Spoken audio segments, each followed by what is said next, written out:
Halo Halo Sumatera Sumatera Utara, Utara. Sumatera Utara hari ini sore kembali menjumpai Anda untuk edisi Jumat 3 November 2023. Kali ini bersama kami saya Lukman Hakim Storus. Dan saya Ziva Zahriani. Seperti biasa pemirsa, sejumlah informasi terkini seputar Sumatera Utara telah dirangkum tim redaksi kami untuk Anda. Dan berikut kita awali informasi selengkapnya.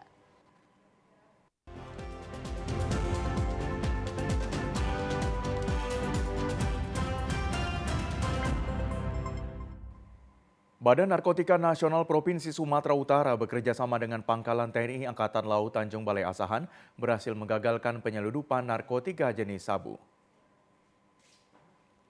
Upaya penyelundupan narkotika jenis sabu sebanyak 7 bungkus dan seberat 7 kg berhasil digagalkan petugas Badan Narkotika Nasional Provinsi Sumut bekerja sama dengan petugas TNI Angkatan Laut di perairan Kuala Bagan, Kabupaten Asahan.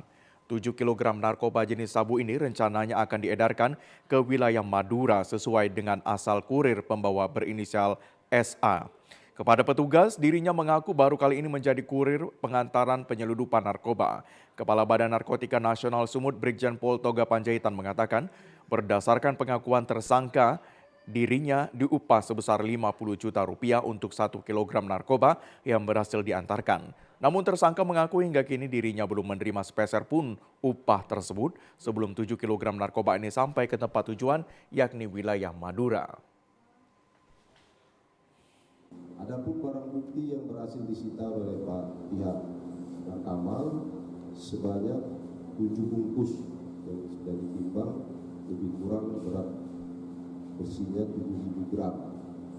Ya, dari hasil penanganan ini, ungkapan ini dapatkan satu orang tersangka sebagai kurir dengan inisial SA.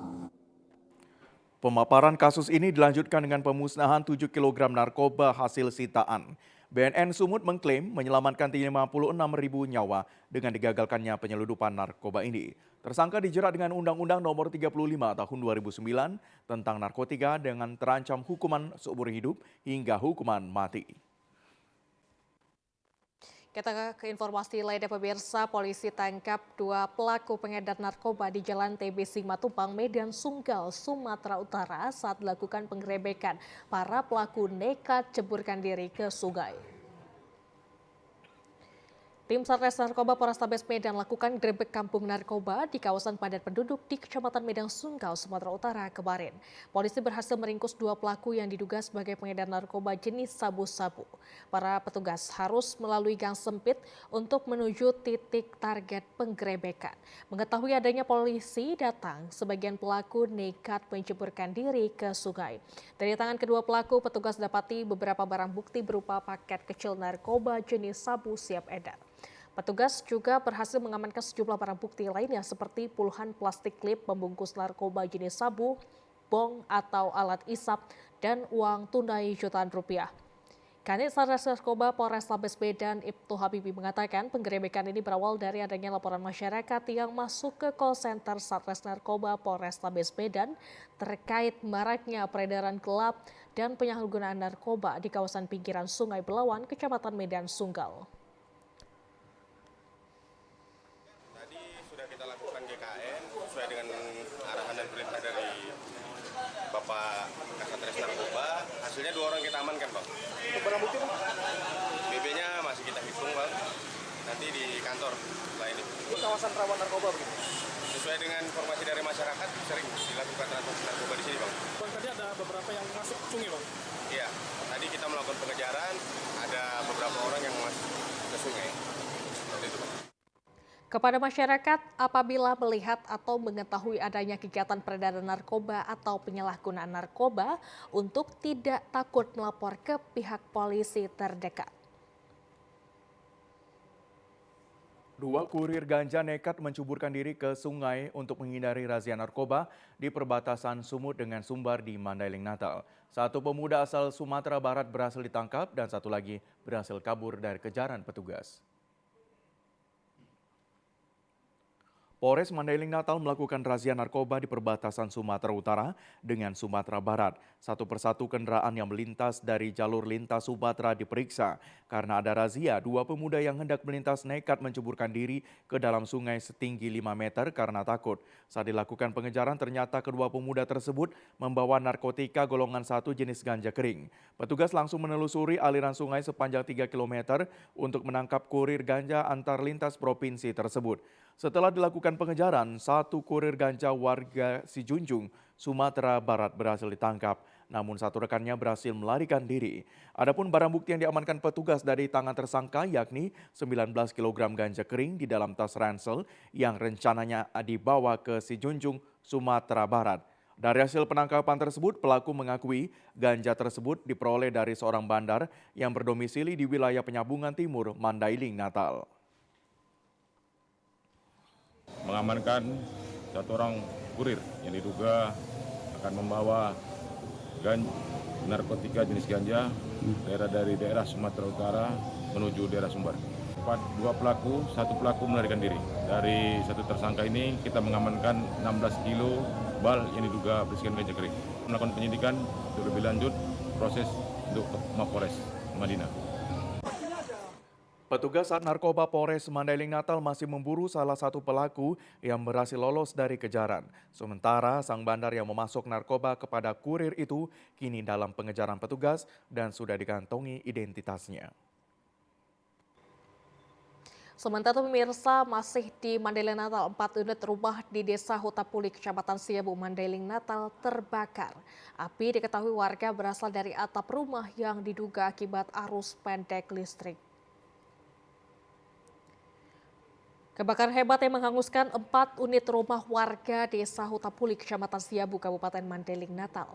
Peristiwa kejadian kebakaran di kawasan penduduk yang padat tersebut terjadi pada hari Rabu malam kemarin.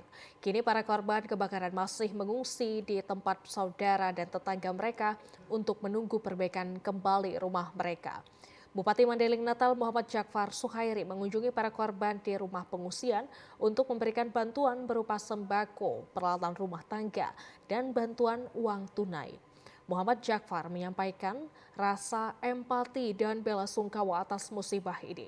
Berdasarkan keterangan para saksi dan warga, kebakaran yang menghanguskan 4 unit rumah warga ini berasal dari arus pendek listrik.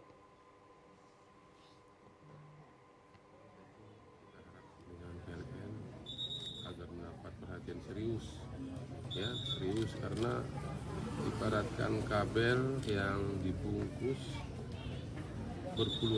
puluhan tahun tentu ini akan seperti rapuh apalagi tikus entah hewan apa, jadi potensinya cukup luar biasa. Jadi kita berharap perusahaan listrik negara akan melakukan upaya perbaikan atau mengganti kabel-kabel yang sudah puluhan tahun. Pembersihan limbah aspal tumpahan dari kapal MT AAC milik warga negara Unit Emirat Arab berbendera Gabon yang mencemari garis pantai Nias Utara hingga kini belum maksimal dilaksanakan. Pemerintah Kabupaten Nias Utara melalui Dinas Perikanan menduga ketidakseriusan pihak owner kapal MT AAC sengaja membiarkan material aspal bitumen terus mencemari wilayah itu. Selain ada informasi dari para nelayan menemukan sebaran aspal di perairan dan kawasan konservasi, kini tumpukan aspal hasil pembersihan sebelumnya dibiarkan berada pada kawasan hunian penduduk termasuk dekat kantor pos TNI Al-Lahewa. Kepala Dinas Perikanan Kabupaten Nias Utara Sabarjaya Telambanua mengatakan, apabila tidak dilakukan pembersihan menyeluruh, limbah tersebut dapat semakin beresiko terhadap kesehatan warga, termasuk kerusakan biota laut. Kita berharap ini supaya dapat pihak penanggung jawab, dalam hal ini owner atau melalui pihak asuransi supaya bisa segera untuk dilakukan clean up. Tapi hal yang paling penting adalah terkait dengan bagaimana mempercepat evakuasi kapal. Karena sumber aspal itu adalah dari kapal itu sendiri. Kami harapkan kepada pihak-pihak yang berkewenangan, dalam hal ini dari Kementerian Perhubungan, supaya dapat mempercepat untuk bisa merekomendasikan terkait untuk izin masalah evakuasi kapal ini supaya dapat dilakukan. Pemerintah Nias Utara mendesak pihak owner kapal MT Aasi serius melakukan penanganan seluruh dampak pencemaran wilayah perairan tersebut atas tumpahan aspal yang terjadi 8 bulan lalu. Selain itu mendesak Ditjen Penegakan Hukum Kementerian Perhubungan Republik Indonesia agar memfasilitasi pemberian biaya ganti rugi kepada nelayan termasuk denda atas dampak kerusakan lingkungan laut yang ditimbulkan. Sementara pemirsa, proses pemulangan 3 orang kru kapal MT Aashi ke negara asalnya ditunda. Penundaan perlu dilakukan karena hingga saat ini ganti rugi atas pencemaran lingkungan laut akibat tumpahan aspal kapal belum dilakukan. Kepala Kantor Unit Penyelenggara Pelabuhan Kelas 3 Lahewa Wasvina mengatakan atas perintah Dirjen Perhubungan Laut Kementerian Perhubungan telah menyelesaikan tahapan pemeriksaan 3 orang kru kapal MT Aashi. Selanjutnya berkas pemeriksaan seluruhnya telah diserahkan pada Mahkamah Pelayaran di Jakarta guna memastikan ada tidaknya unsur tindak pidana atau adanya pelanggaran. Pihak Ditjen Perhubungan Laut mendukung daerah serta para nelayan yang meminta penundaan pemulangan 3 kru kapal MT Aashi yang bermasalah hingga seluruh ganti rugi pencemaran lingkungan laut tuntas dilakukan. Kalau terkait ganti rugi dan lain-lainnya terhadap nelayan dan pun kerusakan lingkungan dugaan itu saya berharapnya sih dari instansi terkait juga menyuratin ejen perusahaan PT Rizky Bari Samudra selaku ejen yang ditunjuk oleh owner agar terhadap kru-kru ini tidak dipulangkan terlebih dahulu sampai selesainya proses di Nias Utara. Jadi saya berharapnya seperti itu. Sebagai langkah antisipasi, pemerintah Nias Utara telah menyurati pihak agen serta kantor imigrasi kelas 2 TPI Sibolga agar menunda kepulangan 3 orang kru kapal MT Aashi ke negaranya. Dan kami rangkum dalam segmen pilihan rakyat.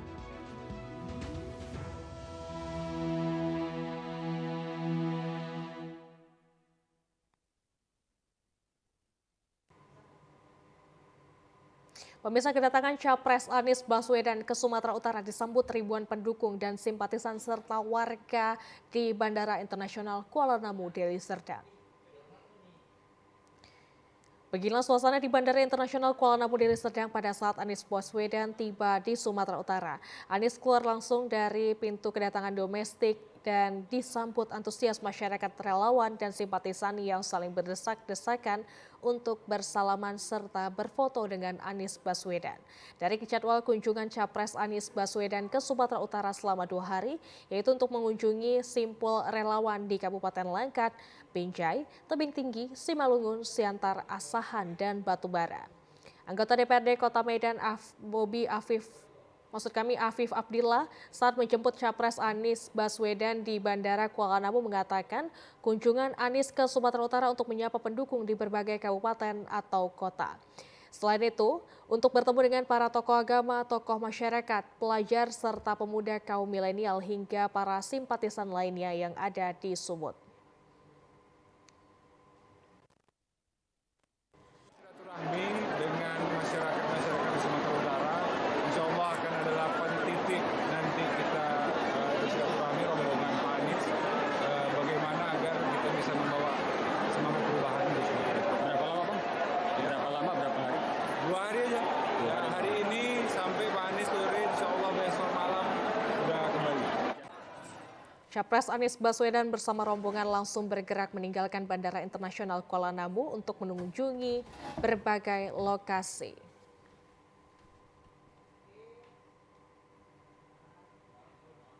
Kedatangan Baca Pres Anies Baswedan yang tergabung dalam koalisi perubahan berkunjung ke Kota Tebing Tinggi. Kedatangan disambut ribuan pendukung parpol dan relawan serta masyarakat Kota Tebing Tinggi. Teriakan Anies sebagai presiden semakin kencang dikala mobil kendaraan yang membawa Baca Pres koalisi perubahan tiba. Sejumlah relawan dan koalisi partai masyarakat sedari sore hingga malam terus datang dan menunggu sang Baca Pres tersebut. Dalam orasinya bersama dengan kaum milenial di Tebing Tinggi, Baca Pres Anies menyinggung tentang keadilan yang seutuhnya. Kita punya sumber daya alam yang melimpah serta sumber daya manusia yang cerdas. Kenapa hak kekayaan alam kita warga asing yang menikmati? Di mana keadilan tersebut? Untuk itu Anies mengajak kaum milenial dan warga Kota Tebing Tinggi untuk melakukan perubahan ke arah yang baik. Kita harus merdeka, berdiri di atas kaki sendiri. Orasi tersebut langsung diteriaki dengan teriakan sang presiden.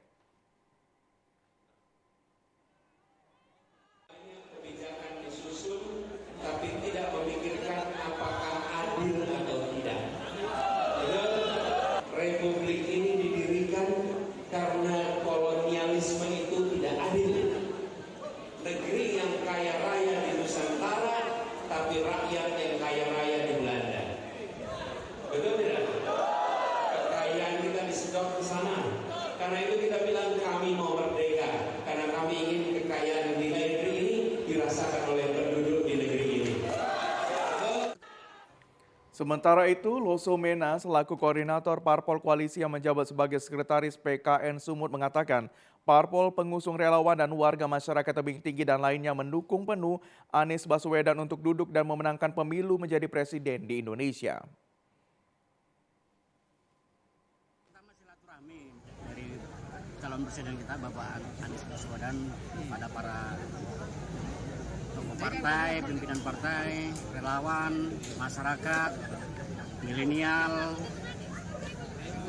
dan kehadiran Bapak Anies Rashid Baswedan ke wilayah kita ini memberikan semangat pada seluruh partai koalisi pendukung dan relawan, para tokoh-tokoh yang siap memenangkan pasangan Amin. Sementara itu pemirsa, antusias masyarakat Kota Tebing Tinggi dan daerah lainnya yang akan menyambut baca pres Anies Baswedan membuat arus lalu lintas di Jalin Sum Tebing Tinggi Pematang Siantar terpaksa dialihkan. Pihak kepolisian mengalihkan lalu lintas untuk mengurangi kemacetan panjang dalam penyambutan baca pres Anies. Dari pantauan tim TVRI di lokasi tempat pertemuan kedatangan baca pres Anies Baswedan yang dijadwalkan di Kawan Coffee Jalin Sum Tebing Tinggi Pematang Siantar untuk bertemu sejumlah masyarakat dan kaum milenial di Kota Tebing Tinggi. Tampak sejumlah keamanan dari panitia menjaga ketat warga masyarakat yang hendak masuk ke lokasi pertemuan tersebut. Begitu juga luapan masyarakat yang menunggu kedatangan baca pres Anies sampai ke badan jalan. Untuk mengantisipasi lonjakan masyarakat yang datang ke lokasi tersebut, sejumlah kepolisian daerah Polres Tebing Tinggi mengalihkan jalan menuju Kota Pematang Siantar, dialihkan ke Jalan Sutomo Kota dan pengalihan di Simpang Beo. Dari pantauan tim TVRI di lokasi diketahui baca pres Anies tiba di lokasi Kawan Coffee pada pukul 10.20 malam. Situasi arus lalu lintas dapat terkendali dengan baik.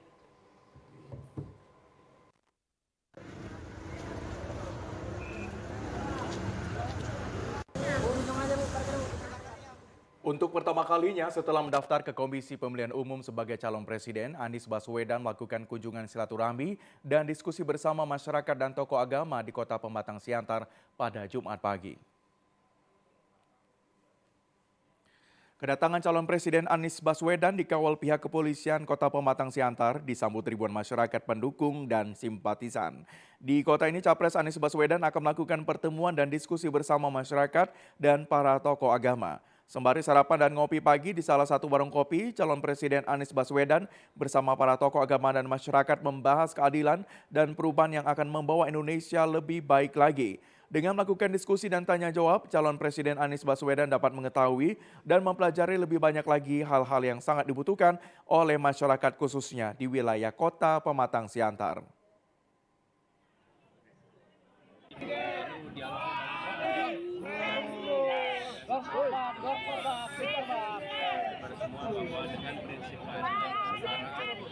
Banyak urusan yang bisa kita selesaikan. Katanya Pak? Ya, kami berencana untuk membangun stadion FIFA di Sumatera Utara ini. Rencananya di mana Pak? Nanti kita akan punya tempat yang kita bisa gunakan untuk kegiatan olahraga, sepak bolanya secara terbuka, tapi juga untuk kegiatan seni, budaya, keagamaan dan lain-lain. Nanti tempatnya kita akan. Kedua tipe menangan sendiri gimana Pak?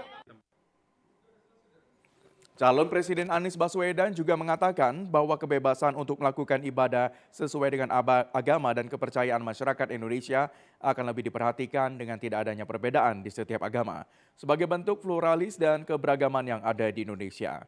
Selain pembahasan tentang keadilan, calon Presiden Anies Baswedan juga berjanji akan melaksanakan pembangunan di Indonesia, salah satunya Provinsi Sumatera Utara dengan membangun stadion internasional berstandar FIFA.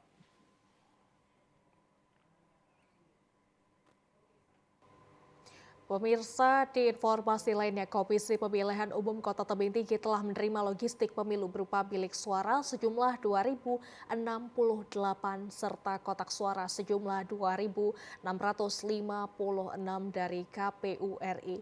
Logistik tersebut kini disimpan di gudang logistik KPU yang berada di Jalan Sum Tebing Tinggi, Pematang Siantar. Hal tersebut disampaikan Ketua KPU Kota Tebing Tinggi Emil Sofyan di sela kegiatannya dalam rapat koordinasi dengan Bawaslu Kota dalam pencermatan daftar calon tetap yang pada tanggal 4 nanti akan diumumkan. Emil mengatakan untuk logistik pemilu yang dikirimkan KPU RI ke KPU Tebing Tinggi berupa panel-panel bilik suara sejumlah 2.068 dan selanjutnya logistik pemilu kotak suara yang telah tiba beberapa hari yang lalu sejumlah 2.656 lembar yang saat ini sudah disimpan di gudang KPU Tebing Tinggi yang berada di Jalan Lintas Sumatera Tebing Tinggi, Pematang Siantar. Selanjutnya diumumkan daftar calon tetap calon anggota legislatif. KPU akan berkoordinasi dengan parpol dalam penyesuaian spesimen surat suara seperti nama dan gelar dari caleg tersebut. Sehingga koordinasi tersebut dapat menyesuaikan sesuai dengan ajuan daripada parpol. Logistik pemilu itu sudah sampai ke gudang logistik KPU Tebing Tinggi, antara lain bilik suara yang berjumlah 2.068, kemudian 2 hari yang lalu sampai sudah kotak suara dengan jumlah 2.656. Menyusul diantaranya ada tinta, ada segel, dan lain sebagainya. Secara bertahap akan sampai ke Tebing Tinggi. Sementara untuk logistik seperti tinta, segel, dan lain sebagainya secara bertahap akan sampai di gudang logistik KPU Kota Tebing Tinggi. Komisi Pemilihan Umum Sumatera Utara tengah melakukan pencermatan daftar calon tetap anggota DPRD dan DPD RI daerah pemilihan Sumut. Dari pencermatan ini diketahui beberapa partai politik telah mengganti bacaleknya karena mundur ataupun pindah partai. Pencermatan bakal calon legislatif DPRD dan DPD RI daerah pemilihan Sumut dilakukan dengan mengundang para perwakilan partai politik dan calon DPD RI untuk memastikan segala hal, seperti penyebutan nama dan gelar yang akan tercantum di surat suara nantinya. KPU Sumut mencatat rekapitulasi dari total 79 bakal calon legislatif dan pengajuan 58 orang bakal caleg diganti dengan orang baru dan 21 bakal caleg yang pindah daerah pemilihan dan akan ditetapkan dalam penetapan daftar calon tetap pemilu 2024. Komisioner KPU Sumut Raja Ahab Damanik mengatakan selain mengundang perwakilan partai politik dan calon DPD RI untuk melakukan pencermatan, KPU Sumut juga mensosialisasikan desain surat suara pada pemilu 2024. Keakuratan segala hal terkait DCT termasuk penulisan nama dan gelar bacalek dan bacalon DPD RI merupakan komitmen KPU Sumut untuk menyelenggarakan pemilu dengan integritas dan akurasi yang tinggi.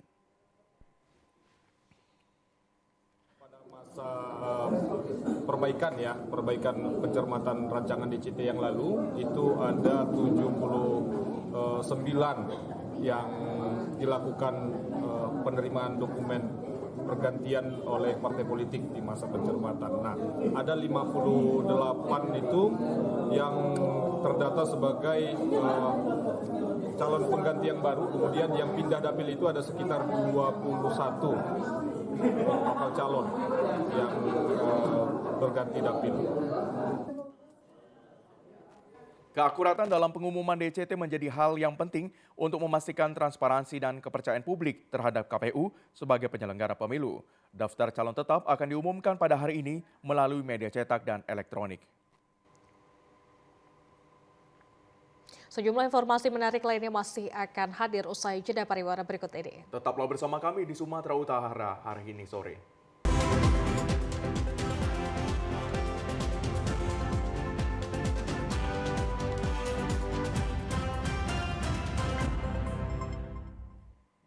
Saudara, penyelenggaraan jalan di Indonesia saat ini masih menghadapi tantangan dari berbagai aspek seperti teknologi, konstruksi, termasuk inovasi pembiayaan karena keterbatasan anggaran dan sumber daya manusia.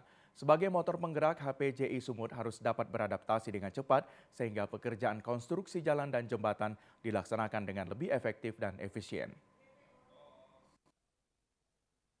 Hal tersebut dikatakan penjabat Gubsu Hasanuddin diwakili staf ahli Gubernur Bidang Hukum Politik dan Pemerintahan Muhammad Arman Effendi Pohan.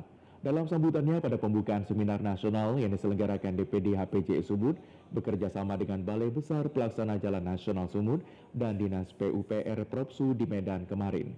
Seminar yang membahas mengenai sinkronisasi spesifikasi teknis kebinamargaan dan pedoman lainnya ini dirangkai dengan pengukuhan pengurus DPD HPJI Provinsi Sumatera Utara. Menghadirkan narasumber Insinyur Purnomo mengambil topik penyusunan manual desain perkerasan 2023, harmonisasi spesifikasi teknis bina marga dan spesifikasi jalan tol 2023. Diikuti peserta dari seluruh kabupaten kota se-Sumatera Utara. Pihaknya berharap melalui seminar sinkronisasi spesifikasi teknis kebinamargaan, Himpunan Pengembangan Jalan Indonesia HPJI berjalan lancar, sehingga dapat mendukung program pembangunan jalan di Sumatera Utara. Sebab untuk membangun suatu daerah, perlu keterlibatan semua pihak, termasuk pengembangan jalan di daerah ini, dan mengatur serta kolaborasi aturan-aturan yang selama ini menjadi kendala dalam hal pembangunan jalan di Sumatera Utara.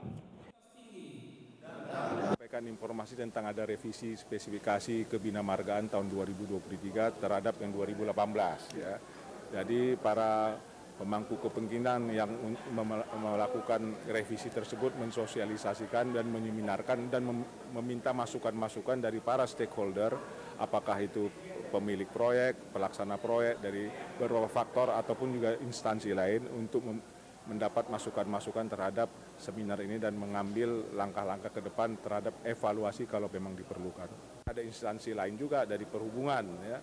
Jadi semua ini harus berkoordinasi ya, berkoordinasi sehingga semua stakeholder ini mengambil peran dan fungsinya masing-masing sesuai dengan tupoksinya masing-masing. Dalam pelantikan pengurusan DPD HPJI Sumut 2023-2027, jabatan ketua dipercayakan kepada Insinyur Burhan Batubara. Dalam sambutannya, Ketua HPJI Sumut, Insinyur Burhan Batubara, mendukung Pemprov Sumut dalam pembangunan di bidang jalan dapat berjalan mulus. Sinergitas yang dibangun nantinya akan mendorong pembangunan jalan dan jembatan nasional. Pemerintah daerah dan provinsi harus mendukung dalam mempercepat prosesnya dan memberikan kontribusi positif kepada pemerintah pusat termasuk hal-hal yang menghambat pembangunan. DPD HPJI Sumut terdiri unsur Dinas Bina Marga, konsultan, kontraktor, dan sivitas akademika perguruan teknik di Sumatera Utara. Mohon tadi bahwa sebenarnya spesifikasi ini dalam implementasinya juga berkaitan dengan penggunaan jalan bebas hambatan, jalan tol, kemudian hal-hal lain, kemudian juga standar-standar perencanaan kita, manual desain perkerasan kita, yang kadang-kadang perlu diharmonisasi. Ada sedikit tidak persis dia, makanya ada kegiatan yang kita sebutkan hari ini sebagai sinkronisasi, karena selama ini mungkin secara kualitas belum berpengaruh, tapi ini jadi juga penghambat dalam pelaksanaan lapangan karena akan diperlukan adendum dan segala macam yang karena kurang ada harmonisasi. Maka inilah arena untuk kawan-kawan kita semua, insan-insan bidang jalan, konstruksi jalan, untuk mengharmonisasikan ini. Kita ke informasi lainnya, pemirsa. Menjadi sekolah penggerak, UPT SMP Negeri 1 Medan telah menggunakan kurikulum Merdeka Proyek Penguatan Profil Pancasila. Salah satu program unggulan terbaru adalah gerakan Sekolah Terampil untuk Jujur. Dalam mengimplementasikan kurikulum Merdeka, proses pembelajaran serta didik sudah bersifat berdiferensiasi. yang diawali dengan asesmen diagnostik awal yang dilakukan pada awal tahun pelajaran. Dari hasil asesmen diagnostik, hal ini telah berjalan di UPT SMP Negeri 1 Medan dengan penerapan program-program unggulannya. UPT SMP Negeri 1 Medan terpilih sebagai sasaran studi tiru implementasi kurikulum merdeka dari Dinas Pendidikan Kota Dumai. Adapun program unggulan terbaru yakni Gerakan Sekolah Terampil untuk Jujur telah berjalan. Di antaranya kantin kejujuran dan lemari kejujuran. Selain itu, moving class juga upaya sekolah dalam menerapkan proses pembelajaran yang bergerak atau berpindah-pindah sesuai dengan mata pelajarannya. Untuk meningkatkan kreativitas peserta didik dan para pembelajar berdiferensiasi, sekolah penggerak ini juga menerapkan gaya belajar audio, gaya belajar visual, dan gaya belajar kinestetik. Kepala UPT SMP Negeri 1 Medan Hajah Lisnawati Susman mengatakan program Gerakan Sekolah Terampil untuk Jujur menjadi program unggulan terbaru. Unggulan di SMP Negeri 1 yang terbaru itu adalah gestur. Gestur itu adalah Gerakan Sekolah Terampil untuk Jujur. Di sini anak-anak kami tekankan untuk bersifat jujur, yang mana ini dikaitkan dengan adanya kantin kejujuran dan lemari kejujuran. Kantin kejujuran, anak-anak bisa belanja tanpa ada penjual dan penjaganya. Anak-anak berbelanja dengan harga yang sudah tertera di kantin kejujuran, kemudian mengambil barang dan meletakkan uangnya di tempat yang sudah disediakan. Kemudian kantin lemari kejujuran. Lemari kejujuran itu setiap siswa yang barang-barang tertinggal itu biasanya teman-temannya langsung melaporkan kepada pihak sekolah untuk disimpan di lemari kejujuran. Kemudian besoknya kami akan mengumumkan siapa peserta didik yang kehilangan barang. Seperti itu. Bakat dan kreativitasnya dalam pembelajaran yang telah mengacu pada pembelajaran berdiferensiasi. Dinas Pendidikan Kota Dumai melakukan studi tiru implementasi kurikulum merdeka di Kota Medan, Sumatera Utara. UPT SMP Negeri 1 Medan menjadi salah satu pilihan studi tiru. Untuk memaksimalkan penerapan kurikulum merdeka, Dinas Pendidikan Kota Dumai melakukan studi tiru ke UPT SMP Negeri 1 Medan di Jalan Bunga Asoka Medan kemarin. Dalam studi tiru ini sebagai sekolah penggerak, UPT SMP Negeri 1 Medan memaparkan berbagai program yang telah berjalan dalam pembelajaran seperti moving class, yakni kelas tari dan kelas seni rupa. Program lainnya yang telah berjalan diantaranya gaya belajar audio, gaya belajar visual, dan gaya belajar kinestetik. Selain itu, sekolah penggerak ini juga memiliki program baru yakni Gerakan Sekolah Terampil untuk Jujur. Penerapan ini dicontohkan pada kantin kejujuran dan lemari kejujuran. Konsep dasar penerapan sekolah penggerak ini adalah sekolah yang berfokus pada pengembangan hasil belajar peserta didik secara holistik dengan mewujudkan profil pelajar Pancasila yang mencakup kompetensi dan karakter berawal dari kepala sekolah, tenaga pendidik, dan kependidikan yang unggul. Kepala Bidang SMP Dinas Pendidikan dan Budaya Kota Dumai, Ahmad Faisal Lubis mengatakan, penguatan karakter siswa dan fondasi proyek pelajar Pancasila yang telah berjalan di UPT SMP Negeri 1 Medan akan menjadi referensi.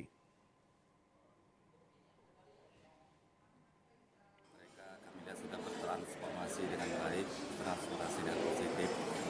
Penguatan karakter siswa juga sudah terjalin dengan baik, fondasi penguatan proyek pelajar Pancasila juga sudah dilaksanakan dengan baik. Program-program sekolah, kegiatan sekolah, apalagi dengan dari kami diperkenalkan dengan program gestur ya, Gerakan Sekolah Terampil Kejujuran yang pelaksanaannya adalah kantin kejujuran dan lemari kejujuran. Saya kira itu suatu inovasi yang luar biasa. Ini akan menjadikan referensi bagi kami di Kota Dumai untuk bisa merefleksikan nanti apakah ini kebijakan-kebijakan seperti ini cocok mungkin kami kira untuk diterapkan di sekolah-sekolah kita di Kota Dumai. Kepala Bidang Pembinaan SMP Kota Medan Oka Zulfani Anhar mengatakan akan menjalankan banyak program ke sekolah-sekolah penggerak di Kota Medan. SMP UPT SMP Negeri 1 ini salah satu sekolah unggulan yang ada pada pemerintahan Kota Medan.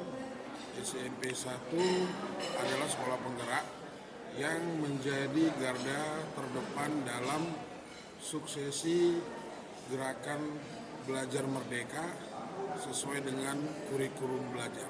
Program ke depan akan banyak inovasi yang akan dilaksanakan pada sekolah-sekolah unggulan, khususnya sekolah-sekolah penggerak yang ada di Kota Medan seperti beranda kreatif yang ada di Taman Budaya, juga pengembangan eskul pengembangan diri atau klub-klub sekolah yang ada di sekolah masing-masing. Proyek penguatan profil pelajar Pancasila atau dikenal dengan istilah P5 adalah pembelajaran lintas disiplin ilmu dalam mengamati dan memikirkan solusi terhadap permasalahan di lingkungan sekitar untuk menguatkan berbagai kompetensi dalam profil pelajar Pancasila.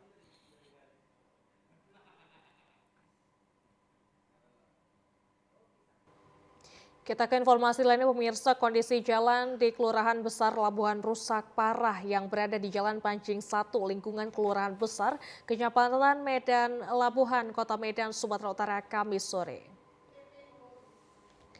Banyak lubang yang tercipta apalagi setelah turun hujan, genangan air memenuhi lubang. Pengendara yang melintas jalan tersebut sangat kesulitan untuk melewati, apalagi lebar jalan yang sempit membuat beberapa pengendara sudah banyak makan korban yang jatuh akibat jalan rusak tersebut. Jalan yang menghubungkan warga ke Kim serta ke Rumah Sakit Umum Delima Martubung tersebut menjadi akses utama bagi masyarakat. Dan kini kondisi jalan tersebut sendiri saat ini dalam kondisi rusak dengan banyak lubang berukuran besar.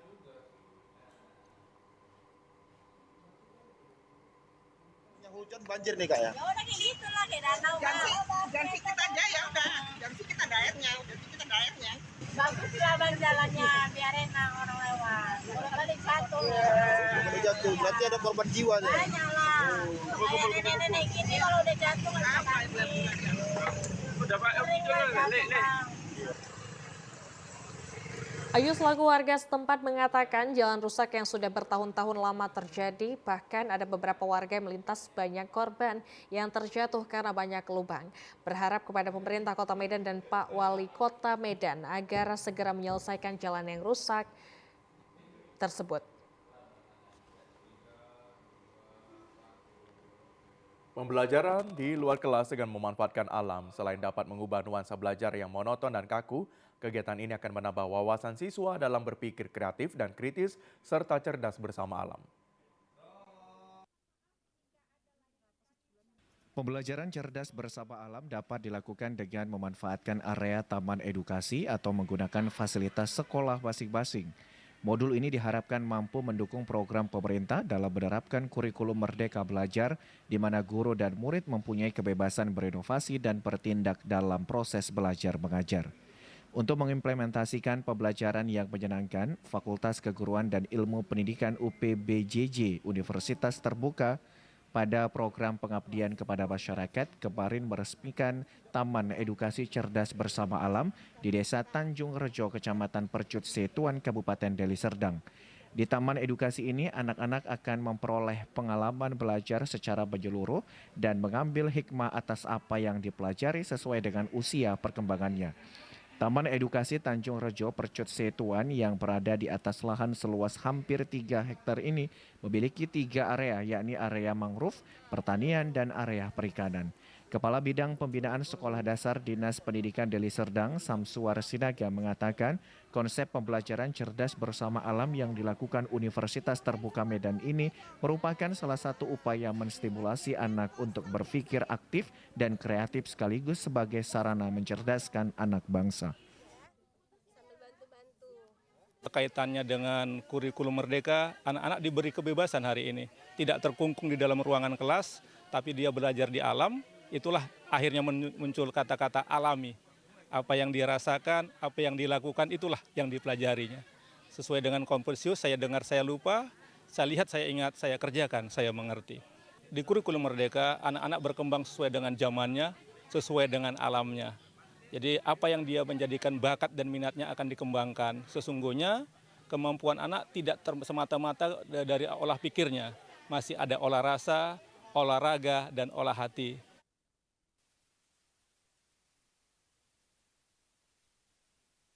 Ditetapkan oleh pemerintah sebagai desa wisata mangrove.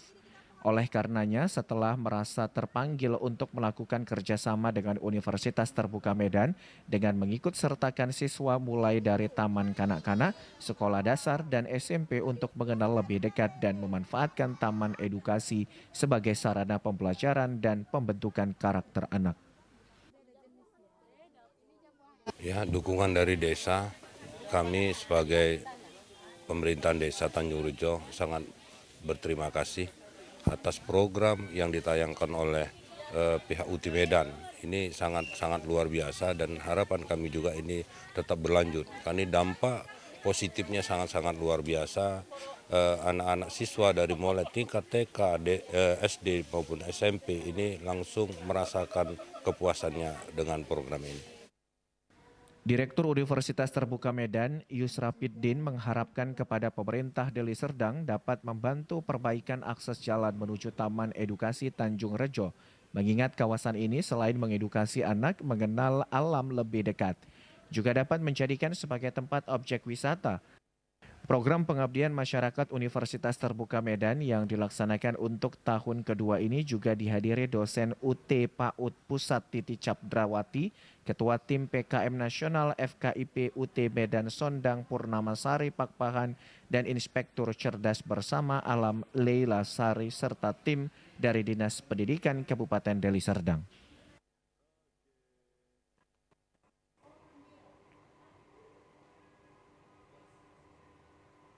Ya pemirsa, berikut akan kita ikuti informasi perakiraan cuaca di sejumlah daerah di Sumatera Utara dari Badan Meteorologi, Klimatologi, dan Geofisika wilayah 1 Medan berlaku pada hari Sabtu 4 November 2023. Halo Sobat BMKG, senang sekali saya Lestari Irene Purba menyapa Sobat BMKG dimanapun berada untuk menyampaikan update informasi perakiraan cuaca dan titik panas untuk wilayah Sumatera Utara untuk hari Sabtu 4 November 2023. Pagi hari cuaca diperkirakan berawan dan berpotensi hujan dengan intensitas ringan di wilayah Kepulauan Nias dan sekitarnya.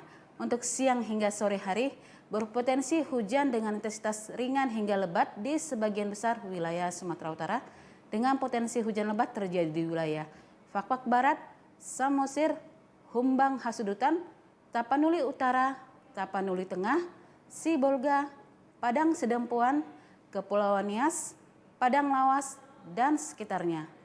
Untuk malam hari berpotensi hujan dengan intensitas ringan hingga lebat di sebagian wilayah Sumatera Utara dengan potensi hujan lebat terjadi di wilayah Karo, Dairi, Fakfak Barat, Humbang Hasudutan, Samosir, Simalungun, Tapanuli Utara, Tapanuli Tengah, Sibolga, Tapanuli Selatan, Padang Sedempuan, Mandaling Natal, dan sekitarnya.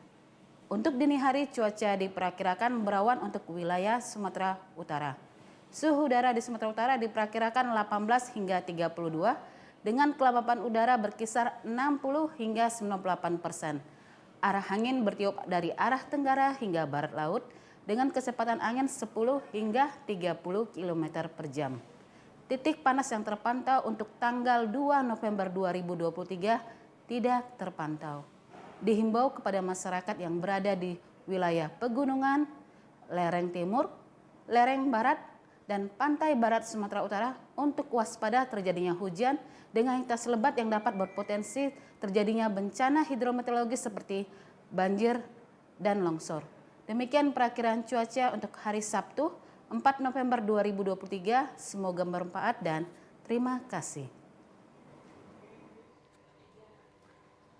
Informasi tadi mengakhiri jumpa kita di Sumatera Utara hari ini sore. Mewakili kerabat kerja yang bertugas, saya Lukman Hakim Storus. Dan saya Azifa Zahrin mengucapkan terima kasih untuk Anda. Selamat sore dan sampai jumpa.